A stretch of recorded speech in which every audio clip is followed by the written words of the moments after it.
সালামু আলাইকুম খামারি ভাই বোন। এই যে অরিজিনাল টাইগার মুরগির বাচ্চা দেখতে পারতেছেন।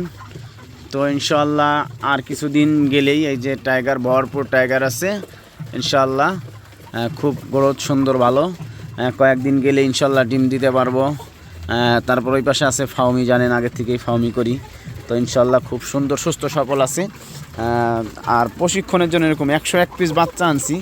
এক পিস বাচ্চাও আলহামদুলিল্লাহ কিছু হয় নাই, সবগুলাই আছে আলহামদুলিল্লাহ, শুকরিয়া। এটা আসলে আল্লাহর রহমত আর পরিচালনা, প্রশিক্ষণ, আসলে পারদর্শিতা। তা আপনারা আসলে আমি যদি সর্বপ্রথম যে খামার দিয়ে লস খাইছিলাম, যদি সর্বপ্রথম আমি এরকম একজন ছাপড়দারি পাইতাম যে আসলে 10,000 20,000ও টাকা নেবে, তারপরেও আমি ইনশাল্লাহ তার কাছ থেকে পরামর্শ নিয়ে খামার শুরু করতাম। আসলে মানুষ যেই কারণে আসলে খামার করে পড়ে যায়, শতকরায় 95% মানুষ যেই কারণে পড়ে যায় আসলে না জানার কারণে। শুধুমাত্র জানে না এই কারণে যে মুরগিগুলো দেখেন যেইভাবে, আসলে এগুলো টাইগার মুরগির একটা বৈশিষ্ট্য, মানুষ বলে কি পালতে পারে না, আসলে ঠান্ডা লেগে যায়। ঠান্ডা তো সব মুরগিরই লাগে, রোদ প্রতিরোধ ক্ষমতা একটু কম বেশি থাকে, এটা স্বাভাবিক।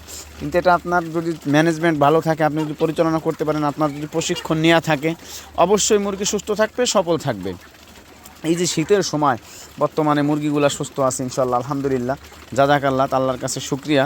যদি আপনি সারা শীত সুস্থ রাখতে চান ইনশাআল্লাহ আমার ভিডিওগুলো দেখবেন। শীতের মৌসুম প্লে লিস্ট আছে, ভিডিওগুলো দেওয়া আছে আলহামদুলিল্লাহ। আপনারা চাইলে কিন্তু এখান থেকে কিছু শিখতে পারবেন ইনশাআল্লাহ। আমি আশা করি 50% শিখতে পারবেন, মুরগি সুস্থ থাকবে আপনারা যদি শিখে নিতে পারেন এখান থেকে ভিডিওগুলো দেখে।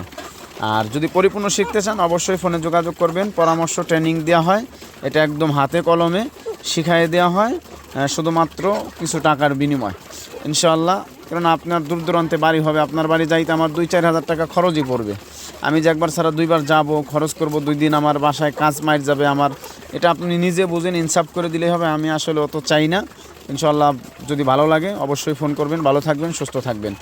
আসসালামু আলাইকুম রহমতুল্লাহ।